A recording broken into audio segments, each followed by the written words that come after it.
14 juta ini harus kita kejar sampai 2029 ya.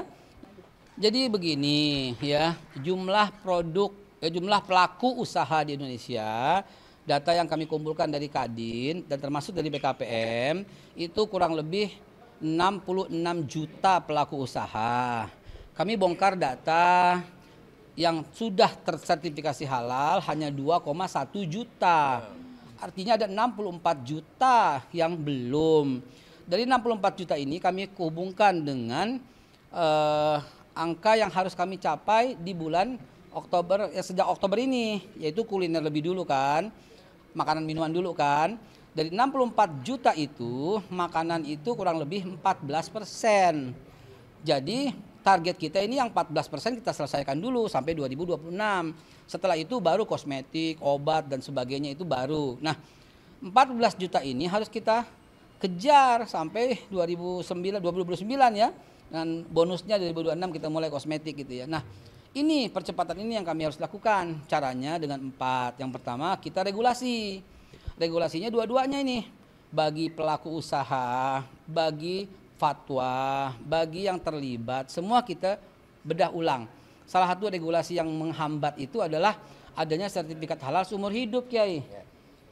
Kalau soal berat biaya nggak apa-apa sekali, tapi evaluasinya mesti monthly dong. Tiap bulan mesti dievaluasi dong. Tiap tahun mesti dievaluasi. Tiap 2 tahun kan cuma sekedar evaluasi. Kita kan bertanggung jawab. Kalau sekali dapat nggak pernah dilihat. Nah itu membutuhkan organisasi yang banyak. Keterlibatannya mesti banyak. Dan kami selama 3 bulan ini sebagai evaluasi 100 hari, kami sudah buka lapangan kerja 12.000 orang, Kiai. Nggak pakai bangun pabrik. Ini siapa? Itu mereka tenaga pendamping proses produk halal. Kan setiap mendampingi, kan mesti ada pendamping. Nah pendampingnya itu adalah orang-orang yang freelance yang hari ini kami sudah rekrut selama 3 bulan 12.000. Total sudah 114 ribuan ya. Itu mereka tugasnya mendampingi, mencek, ikut, melihat bahwa produk ini benar-benar halal. Nah produk itu mudah-mudahan akan menambah percepatan. Nah setelah regulasi yang kedua itu kolaborasi dengan 9 kementerian dan 3 badan. Itu akan kami teruskan. Lalu sosialisasi. Tadi Kiai berpesan sosialisasinya yang masif, yang bagus supaya masyarakat itu damai dan tenang dan nyaman gitu, halal for everybody. Dan yang terakhir digitalisasi, karena tanpa digitalisasi kita nggak akan sanggup. Maaf, 10.000 loh per hari harusnya untuk mencapai kuliner itu.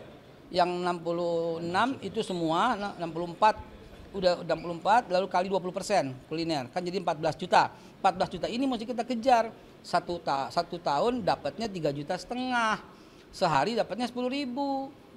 Jadi dengan model seperti itu baru kita bisa raih, dan itu harus dengan keterlibatan yang banyak gitu ya. Selama ini keterlibatan ini belum maksimal, jadi kita akan, dan tidak ada, tolong dicatat, tidak ada peran yang dikurangi.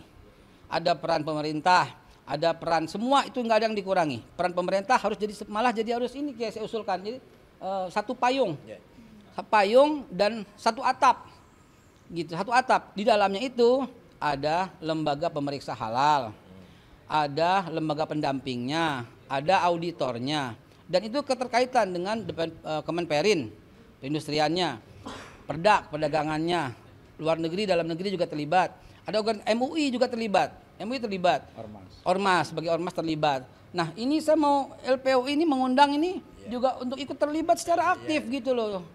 Jadi semua akan terlibat karena ini untuk semua, halal untuk semua, semuanya untuk organisasi dan semuanya untuk pelaku usaha dan ujungnya semua masyarakat Indonesia. Ini amanah Presiden yang melindungi segenap bangsa gitu ya. Jadi ada 3 semua ya. Semua rakyat akan mendapati hasilnya.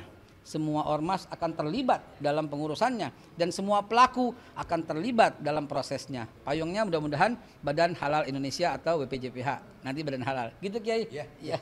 Top. Izin Pak terkait dengan di forum makan nanti katanya ada. Kita sedang melakukan penghematan. Saya tidak berangkat ke luar negeri dalam rangka penghematan. Kenapa? Karena kita mesti tahu diri dong.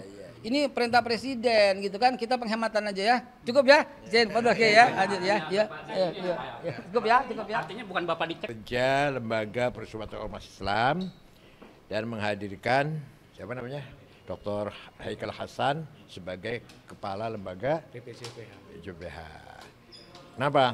Karena kami berkepentingan agar fatwa halal tidak dimonopoli. Saya mohon, saya minta peraturan pemerintah yang undang-undang yang menegaskan monopoli lembaga tertentu minta dicabut. Karena apa? Banyak sekali dampaknya. Numpuknya antrian, mahalnya biaya, semua kita tahu lah, nggak usah kita semua tahu. Investasinya juga. Oleh karena itu kalau fatwa halal terbuka, asalkan memenuhi syarat, sudah pasti dong, standarnya ada, siapapun bisa melakukan. Apa LPOI, apa organisasi apa aja, asal betul-betul memenuhi standar. Tadi kan kata Bapak kalau brandnya sertifikasi halal di Indonesia masih kalah saing dengan Iya. Sebenarnya kendalanya apa sih? Saya nggak tahu, nggak ngerti. Coba kalau kita terjun ke Saudi, Jeddah atau Makkah lah, semua Malaysia yang halal itu. Ada label halalnya kan Malaysia itu. Indonesia nggak ada itu. Kaleng, makanan kaleng, nanas, rambutan, leci dari Malaysia. Penetrasi marketnya. Iya. Jadi dubes Cina itu, dubes Malaysia itu turun ke pasar-pasar. Kita kadang-kadang ketinggalan di situ. Sedih. Yang didorong sama pihak Bapak sendiri seperti apa ke pemerintah masukannya? Mudah-mudahan ya, saya harapkan Presiden Prabowo ini melakukan gebrakan lah penetrasi dalam segala bidang, terutama keterbukaan, afirmasi, keberpihakan. Ada masyarakat yang membutuhkan afirmasi dari pemerintah, ekonomi, perdagangan, pendidikan, seterusnya. Kalau potensi produk Indonesia sebenarnya di pasar halal global seperti apa sih? Baik sekali, besar sekali sebenarnya. Tadi dikatakan produk makanannya berapa? 66 juta. Kan bisa bisa ekspor ke mana-mana. Cukup lah. Tapi bagaimana bangun kepercayaan? Orang trust itu bagaimana? Orang Islam di Timur Tengah kan sangat ragu kalau melihat makanan yang belum ada label halalnya. Terutama di pasar kita di Saudi lagi. Terima kasih. Pak, satu lagi. Tadi kan ada beberapa usulan agar regulasi